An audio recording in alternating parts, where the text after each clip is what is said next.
And there was this elm forest 9,000 years ago that covered Iowa, southern Minnesota, southern Wisconsin, Illinois, and Indiana, about 20 or 30 million acres of it.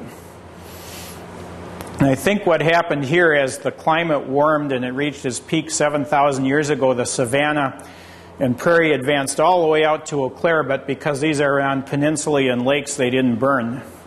And then when the climate started to cool 7,000 years ago, sugar maple started migrating west, but it never got quite this far. So these little pieces of woods remained the forest type we had 9,000 years ago in Minnesota. And the main tree is rock elm, and this is a rock elm. They look like an oak tree, except they have elm leaves on them. And they have even the cork on the twigs like a bur oak. The first time I saw one, I thought, gee, that's a funny looking oak tree. It's got elm leaves on it. Well, of course, if it has elm leaves on it, it's an elm tree.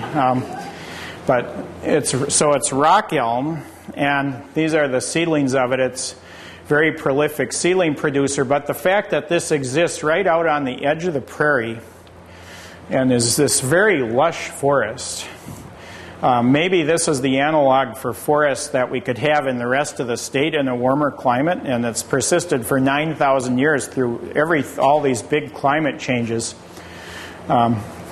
This just shows the range of the elms, American elm, and look, it's reaching a maximum in Kansas. And red elm, again, in Kansas. There's a lot of hackberry out there in that forest, reaching its peak abundance in eastern Kansas. And what state did I say we were going to be like in the future? Kansas. Kentucky coffee tree reaching its peak abundance in eastern Kansas. And all these species also occur in this woods here. So maybe this species group, which also occurs in Kansas, if we end up with the climate of Kansas, maybe we can create a forest that looks like this. This is the actual Candy Ojai elm forest. There's also some basswood in it. If you noticed when I showed that list of tree disasters, basswood was not on that list. There are no diseases coming for basswood. Basswood doesn't care about the climate, doesn't care whether it's 100 degrees in the summer or 60 degrees. It doesn't care whether there are droughts or not. Elm disease has been here for 25 years. It's only killed a tiny proportion of the elms. There's something going on there. We don't know what. Kentucky coffee tree, hackberry, and some bur oak there. All of these trees grow in eastern Kansas, and they also grow on the edge of the prairie in Minnesota. So maybe this is what the future forest could be like. You know, maybe Duluth will look like this in 100 years. So maybe we can create forests using this 9,000-year-old forest as an analog or as a blueprint. So that's my hope for the future. So I imagine there might be a question or two. Well, I hope I didn't take too long. So, yes? How do soil profiles in different regions affect all of this? Yeah, the question is, what about soil profiles in different regions?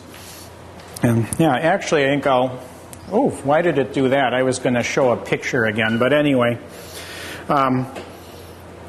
In the boundary waters, a lot of soils are very shallow, and that will make them more sensitive to drought. They tend to be acidic, but when the earthworms invade, they will become more basic. The pH will go up, and that will tend to favor oak and maple and things like that.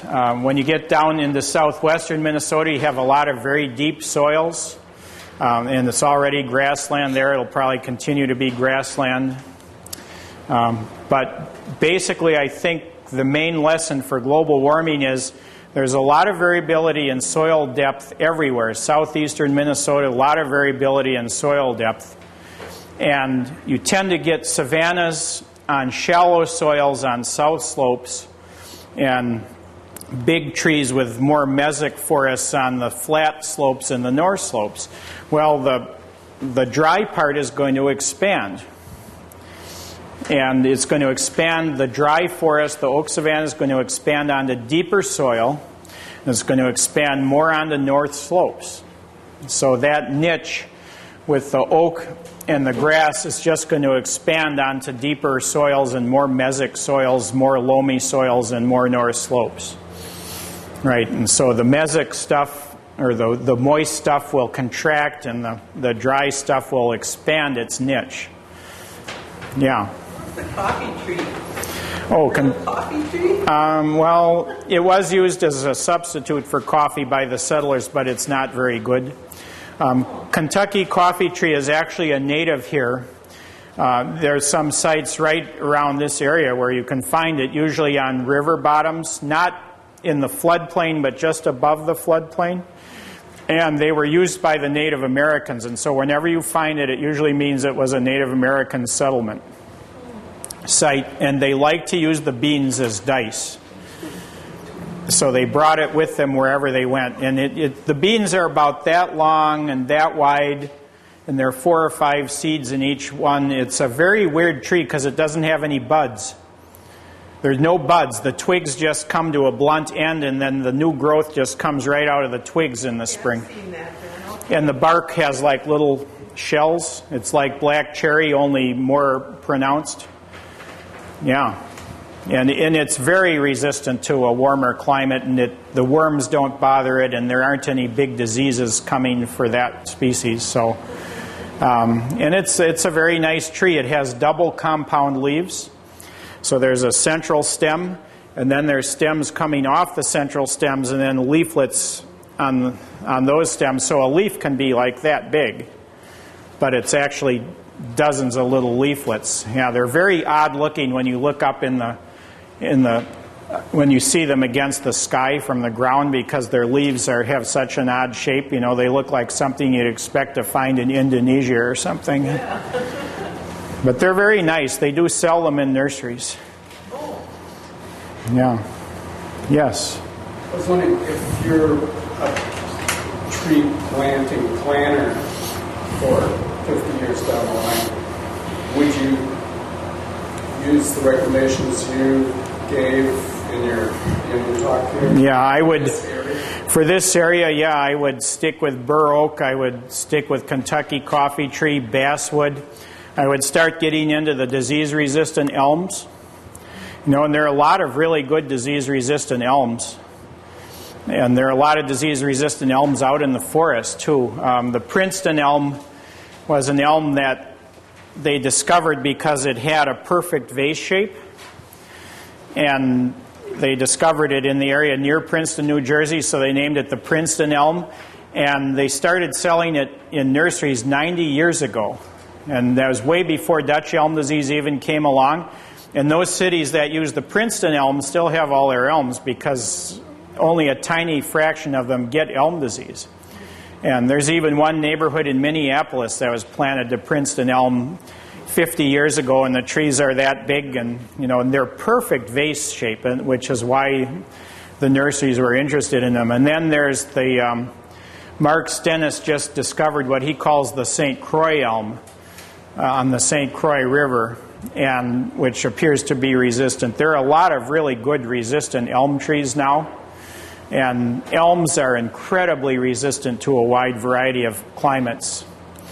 And as long as they don't have an elm disease problem, they're good. Hackberry is incredibly resistant to a wide variety of climates. And of course, hackberry has been used a lot in cities because it'll grow out of concrete. When you've got the sidewalk there and the street there, hackberry can deal with that. Are you talking about the front of this building? Well, big, beautiful hackberries. Yeah, I didn't see them, but I'll look at them when I go out. Yeah, hackberry will be good, and basswood, American basswood, will be good in a warm climate, and it can tolerate the worms, and there aren't any diseases coming for it. Yeah. Years and then years. I'm glad you did the last few slides. I was getting pretty depressed. Right. But now, even though we have some species that are survivable, they're going to grow slower, are they? If we end up with a dry climate, they will. Because trees will recede more to the valley bottoms and the north slopes in the areas that happen to have deeper soil or have finer textured soil.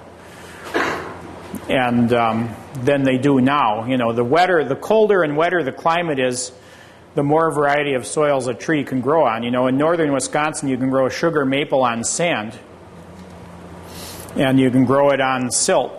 But in Iowa, you can only grow sugar maple on silt, right? And that's because it's a drier climate, and silt has the best water holding capacity of any soil. Holds even more water than clay, right? Because the particles of clay are so small, there isn't as much space between the particles, and so a silt actually holds more water. Yeah, and there are a lot of silty soils here. And I've noticed that too, as you come away from northern Wisconsin, where you find sugar maple growing on sand, Sylvania wilderness in upper Michigan, it's 85% sand, it's all sugar maple. And as you come down towards Minneapolis and towards southwestern Minnesota, maple is restricted more and more to loam and then to silt. And so in a warmer climate, it's just going to drive those restrictions further north and east. So trees, deep silt will be good for trees. And you have deep silt in southeastern Minnesota in some areas, yeah.